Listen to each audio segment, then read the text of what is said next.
नमस्कार दोस्तों, त्रिमूर्ति IAS academy में आप सबका स्वागत है। दोस्तों, आज हम यूएई यानी कि यूनाइटेड अरब अमीरात में बने भारतीय हिंदू मंदिर की बात करेंगे। दोस्तों, ये हम सब के लिए हिस्टोरिकल एंड प्राउडफुल मोमेंट है कि एक ऐसे मुस्लिम देश में जहाँ पर आज तक कभी भी मुस्लिम इबादत गाहों के अलावा किसी भी दूसरे धर्म का कोई भी पूजनीय स्थल नहीं बनाया गया है और यहाँ पर यहाँ के शासकों ने भारतीय हिंदू मंदिर के लिए खुद 27 एकड़ ज़मीन दान दी है।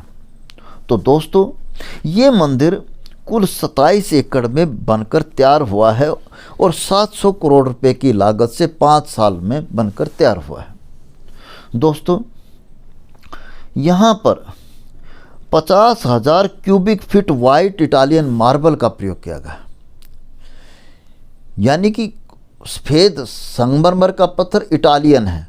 पहले भारत लाया गया, फिर उस पर नक्काशी की गई और फिर यहाँ पर पहुँचाया गया।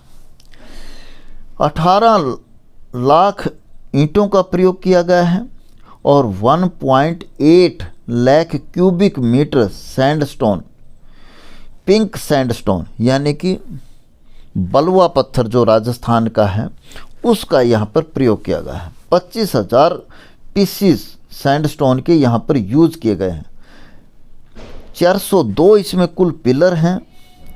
180 फीट ये चौड़ा है, 262 फीट इसकी लंबाई है और 108 फीट इसकी कुल ऊंचाई है। दोस्तों अब चलिए ये जानते हैं कि किसने और कहाँ बनवाया गया। दोस्तों, ये मंदिर बोचासन वासी श्री अक्षर पुरुषोत्तम स्वामी नारायण संस्था यानी कि BAPS के द्वारा इसे तैयार किया गया है। इस मंदिर के हर कोने में एक भारत आपको नज़र आता है और यहाँ पर वाराणसी के घाटों की भी झलक मिलती है। दोस्तों, इस मंदिर के दोनों किनारों पर गंगा और यमुना का पवित्र जल बहता है। दोस्तों, अब चलिए ये बताता हूँ कि ये कहाँ बना है। ये मंदिर दुबई आबू धाबी शेख जायद हाईवे पर, यानी कि दुबई से लेकर आबू धाबी तक जो एक हाईवे है जिसका नाम शेख जायद हाईवे है, उस हाईवे पर यह बना है। और कहाँ पर बना है? अल रहबा के नज़दीक, यानी कि एक जगह है इस हाईवे पर अल रहबा, वहाँ के नज़दीक इस मंदिर का निर्माण किया गया है। दोस्तों, इस मंदिर का निर्माण नगर स्टाइल ऑफ आर्किटेक्चर में किया गया है। इस नगर स्टाइल ऑफ आर्किटेक्चर मंदिर निर्माण की भारत की प्राचीन आर्किटेक्चर स्टाइल है। इसी नगर स्टाइल से अयोध्या में श्री राम मंदिर का निर्माण किया गया है और इसी से दिल्ली में अक्षरधाम मंदिर है, उसका भी निर्माण इसी से इसका किया गया है। दोस्तों, इस मंदिर के सेंटर में 2 गुंबद हैं और ये 2 गुंबद शांति और सद्भाव पर आधारित है।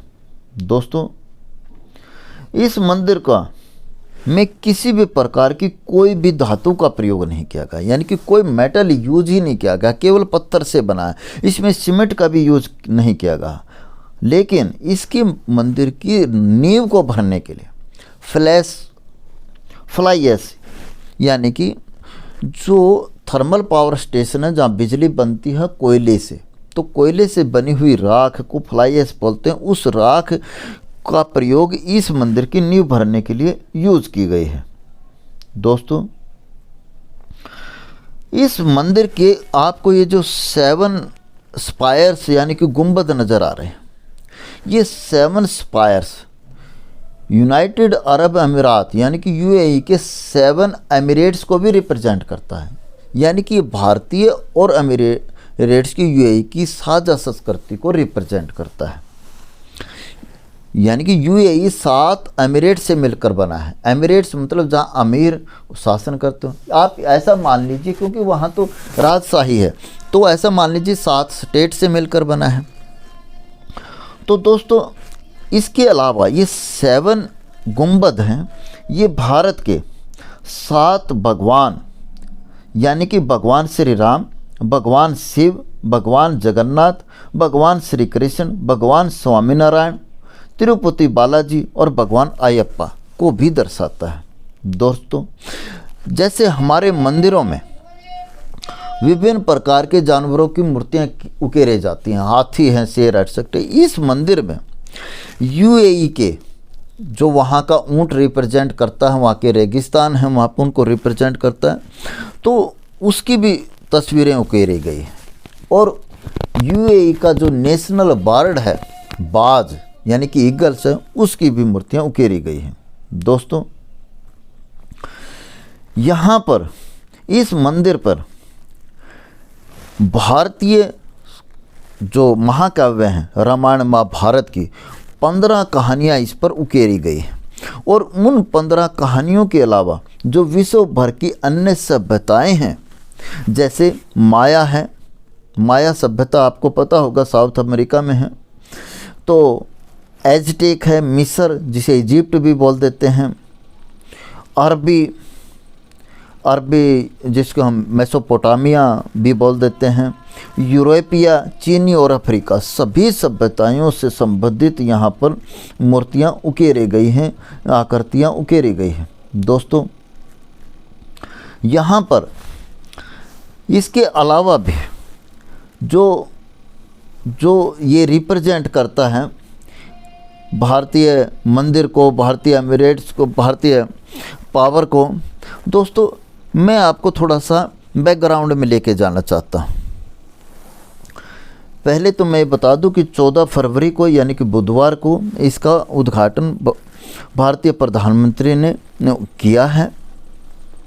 दोस्तों, हम जिस देश को या जिस भारत को अखंड भारत कहते हैं, इसकी सीमा अफ़गानिस्तान से लेकर म्यांमार तक और ऊपर में पूरा तिब्बत तो एक्चुअली हमारी कल्चरल कैपिटल हुआ करता था। कल्चरल कैपिटल मतलब वहीं पर कैलाश पर्वत है और जहाँ पर शिव जी पार्वती वास करते हैं। और बाद में ये तिब्बत भारतीय बौद्धों की क्रीड़ा स्थली भी बना। यहाँ से बौद्ध, यहाँ से बिहार से होते हुए यहाँ गए और फिर चीन में बौद्ध धर्म फैलाया गया। जो अफ़गानिस्तान का हिंदू कुश पर्वत है, उसकी पर्वतमाला से शुरू होकर ये म्यांमार जो हमारा हिमालय पर्वत ख़त्म होता है, वहाँ तक ये हमारा अखंड भारत था, ये सारा कुछ। अब ये अखंड भारत आपने नाम सुना होगा कि इंडोनेशिया ले लीजिए, और कंबोडिया का सबसे प्राचीन विशाल मंदिर कंबोडिया में है। ये भारत के ने कभी भी हथियारों के बल पर विजय हासिल करके नहीं बनाए थे। ये भारतीय कल्चर था, ये कल्चर प्रमोट किया गया था। और कल्चर पूरे के पूरे थाईलैंड में वहाँ की राजशाही है, जापान है, वहाँ पर है, ये सभी देशों में या तो भारत का बौद्ध धर्म या फिर भारत का हिंदू धर्म को ही रिप्रेजेंट करते हैं आज तक भी। इंडोनेशिया के बाली, सुमात्रा, जावी हमारे ही दक्षिण भारत के जो शासक हुआ करते थे उन्हीं के द्वारा रखे गए हैं।